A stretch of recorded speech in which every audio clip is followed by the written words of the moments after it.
You've stood over that shelf of oil additives with a slow leak already sitting on your driveway, wondering if a $15 bottle poured into the crankcase can actually do what a mechanic's four-figure estimate says needs real parts and real labor. Maybe you already tried one, and the spot on the concrete is still there 3 weeks later. 10 motor oil additives, 5 that failed and 5 that actually did what the label promised. All put through the same gauntlet: wear on metal contact points, how they hold up under heat, whether they actually rejuvenate a hardened rubber seal, and what happens to their viscosity when the temperature drops instead of rises. Project Farm ran all 14 of the additives that seeded this list through that exact gauntlet, pouring each one into a fresh sample of full synthetic motor oil, running metal-on-metal wear tests on a lathe rig, soaking new O-rings and gaskets in each product, then heating everything to 350 degrees for 2 hours to see what survived. Every product was bought off the shelf. No brand samples, no sponsorships.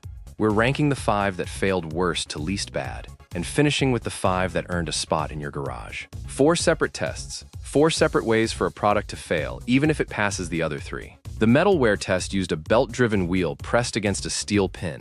Each additive blended 50-50 with the base oil and run for 30-second intervals, then checked under a microscope for how much material wore away.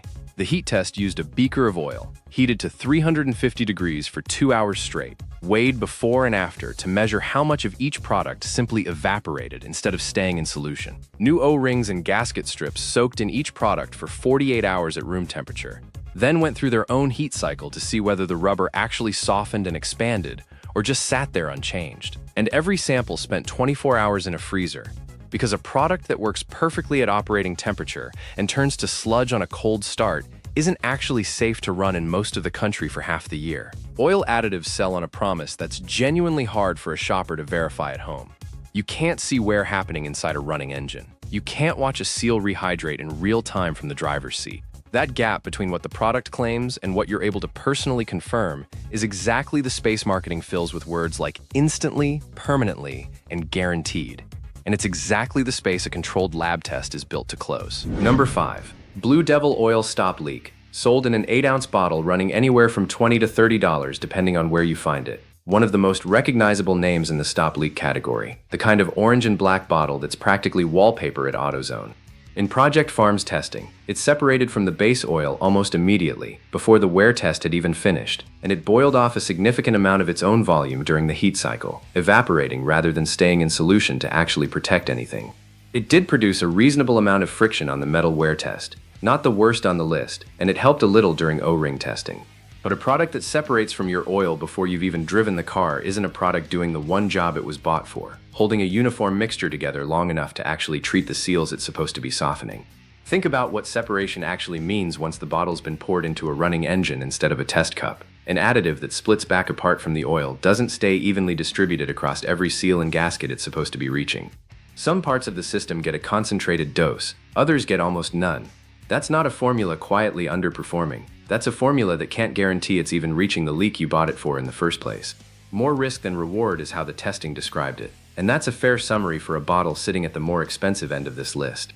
Number 4. CD2 Heavy Duty Sealer, a lesser-known name outside serious detailing and repair circles, sold mostly through specialty auto parts retailers rather than the big chains. In the same round of testing, it caused a meaningful amount of damage to the metal pin during the wear test, more than several cheaper, more mainstream products on the same bench. On the positive side, it didn't evaporate much during the heat cycle, staying largely in solution rather than boiling off like Blue Devil did. The O-ring results were where it really came up short. It slightly softened the rubber, which is the easy half of the job, but it couldn't get the ring to actually expand back toward its original size, which is the half that matters if the leak you're trying to stop is coming from a seal that's shrunk and hardened with age. Softening a seal without expanding it is like oiling a hinge that's already rusted shut. It moves a little easier, it still doesn't close the gap. That distinction matters more in this category than almost anywhere else, because a seal that's hardened over years of heat cycling hasn't just gotten stiff, it's physically shrunk away from the surface it used to press against. A product that only softens the rubber leaves that same gap sitting there, just with slightly more flexible material lining it. The leak doesn't stop, it just gets a marginally softer edge to leak past. Number 3. Bars Leaks Engine Oil Stop Leak Concentrate. A name about as recognizable in this category as it gets, sold in various sizes with the comparable Bars Leaks Oil Seal formula running around $19 at major retailers. This is the entry where the data stops being disappointing and starts being actively bad. Project Farm's testing found this product created more friction and more wear on the metal contact test than the plain synthetic motor oil used as the control, meaning the additive didn't just fail to help, it made the exact thing it's marketed to protect measurably worse. Pair that with zero meaningful change to the O-rings after heat testing, no softening, no size restoration, nothing, and you're left with a product that increases wear while doing nothing for the seals it claims to fix. A middle-of-the-road contender that did more harm than good is about as direct as a testing summary gets, and it's hard to find a more damning verdict for a stop leak product than your engine would have been better off with nothing added at all. That's worth sitting with for a second, because it's a different category of failure than everything else on this list so far. Blue Devil and CD2 underdelivered. They didn't do enough. Bars Leaks did something, and what it did was actively work against the plain motor oil sitting next to it in the same test round. At $19, you're not paying for a product that falls short of its promise. You're paying to make your own oil worse at the one job oil has, protecting metal from metal. Number 2. Win's Engine Oil Stop Leak, manufactured in Belgium, a brand with decades of history in the European aftermarket that carries real credibility with a lot of shops. It blended well with the motor oil, no separation issues like Blue Devil, and it performed reasonably during the O-ring heat testing and landed dead center in the gasket puncture test, neither the best nor the worst. None of that matters much next to the one number that defines this entry. During the metal-to-metal wear test, Wins produced the largest wear scar of all 14 products in Project Farm's entire test round at 9.35 millimeters, not the largest among the 5 that failed on this list. The largest of everything tested that day, worse than every other product, including the ones ranked below it here. A well-blended additive that plays nicely with your oil and doesn't separate is still a problem if the actual metal-on-metal protection it's supposed to provide turns out to be the worst result in the whole test group. Wins did a lot of things adequately and the one thing that matters most badly. That's worth remembering the next time a product's marketing leans hard on how well it mixes, how clean it pours, how nicely it blends into your existing oil. Those are real qualities, and none of them protect a single moving part inside your engine. Wear protection is the only number in this entire test that measures the thing an oil additive fundamentally exists to do, and it's the number Wins failed hardest, on a test bench where 13 other products, including several genuinely bad ones, all did better. Number 1. Liqui-Moly Pro-Line Oil Loss Stop, a German brand that carries more built-in trust than nearly anything else in this category, the kind of name enthusiast forums recommend specifically because it isn't one of the big box brands everyone's a little skeptical of. That reputation is exactly why this result stings the way it does. On the metal wear test, it actually performed well, producing less wear and lower friction than several competitors, a genuinely good result. Then came the rest of the gauntlet. It evaporated heavily during the 350-degree heat cycle, losing a significant portion of its volume, rather than staying in the system to keep protecting anything. It did soften the O-ring slightly, but failed to restore its circumference, meaning the seal stayed shrunken even after treatment. And during the freezer viscosity test, the exact test meant to confirm a product won't turn your oil into sludge on a cold morning, it very nearly froze solid, one of the worst cold weather results of any product tested. A brand this respected producing a product that excels at the wear test and then falls apart on heat resistance and cold viscosity isn't a small inconsistency. It's the exact pattern that should worry you most in this category, because a trusted name on the label is doing a lot of the convincing that the chemistry inside the bottle isn't actually backing up.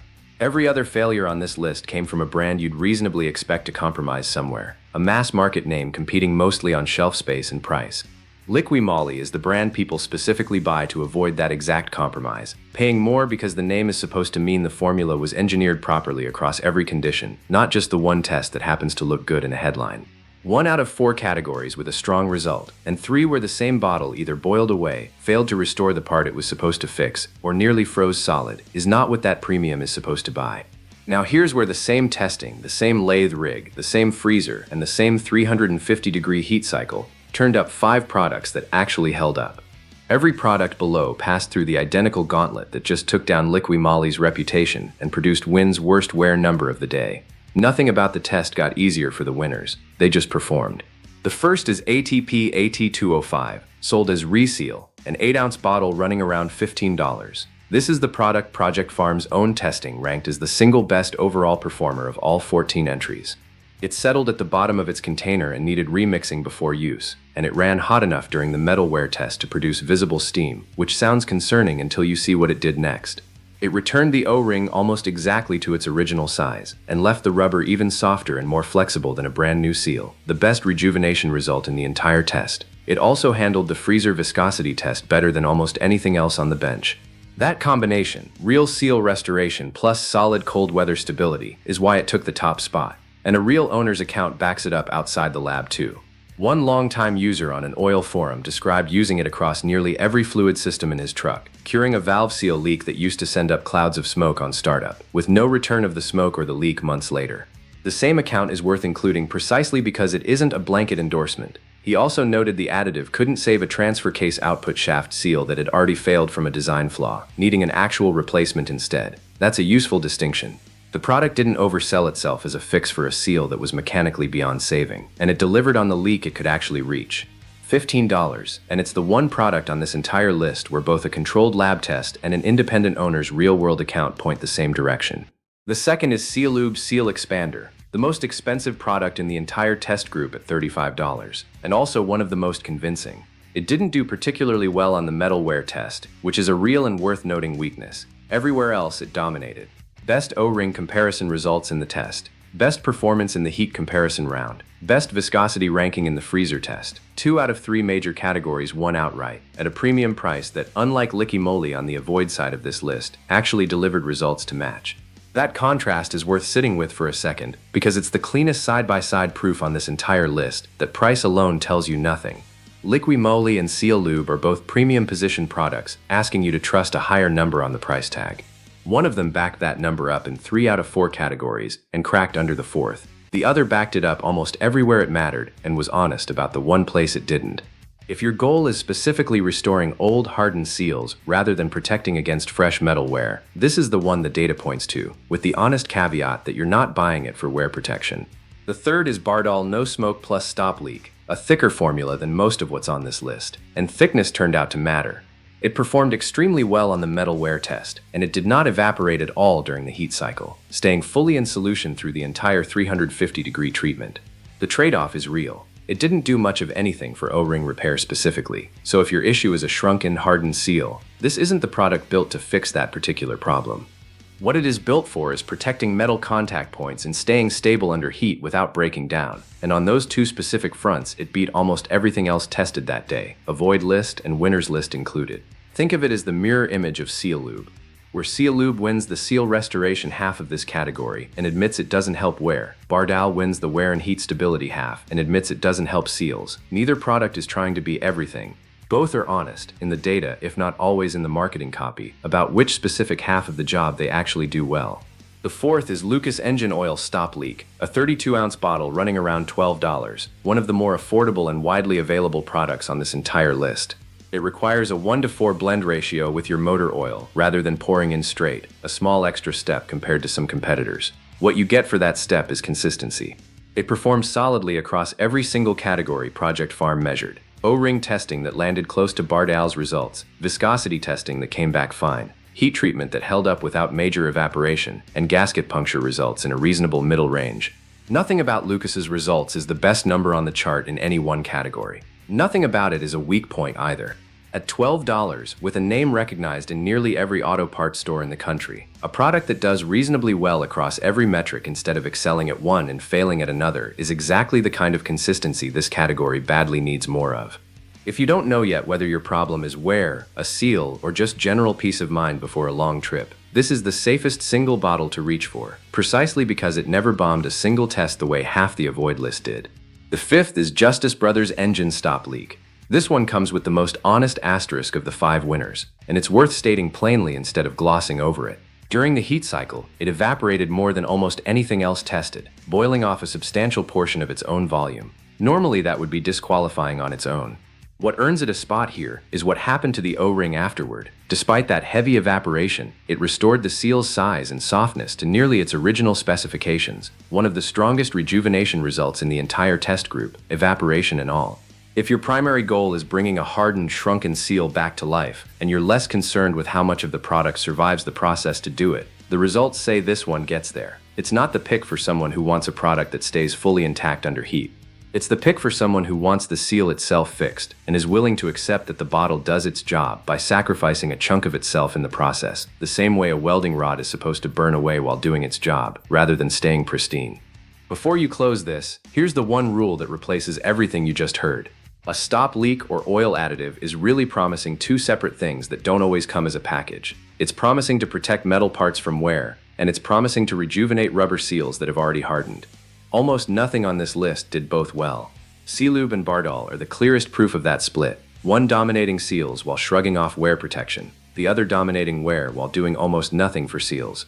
Figure out which problem you actually have, a wear concern or a seal concern, before you buy, because the product that wins one category on this list is very often the same product that does nothing for the other, and a $15 to $35 bottle bought for the wrong problem is money spent solving something that was never actually broken.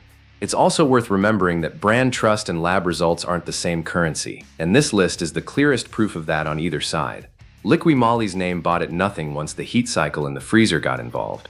ATP's unglamorous no-name recognition bottle bought a mechanic's actual leak fix and a forum full of owners saying the same thing. The name on the front of the bottle tells you what the marketing department wants you to assume. The wear scar, the O-ring circumference, and the freezer test tell you what's actually happening inside your engine. If someone in your life is about to pour bars leaks into an engine that's already showing wear, or drop money on a trusted German name assuming the reputation guarantees the chemistry, sending them this before they buy might save them a bottle and the false confidence that came with it. And if this changed how you read the claims on an additive bottle, wait until you see what we found testing fuel system cleaners making the exact same before and after promises. That one's coming next.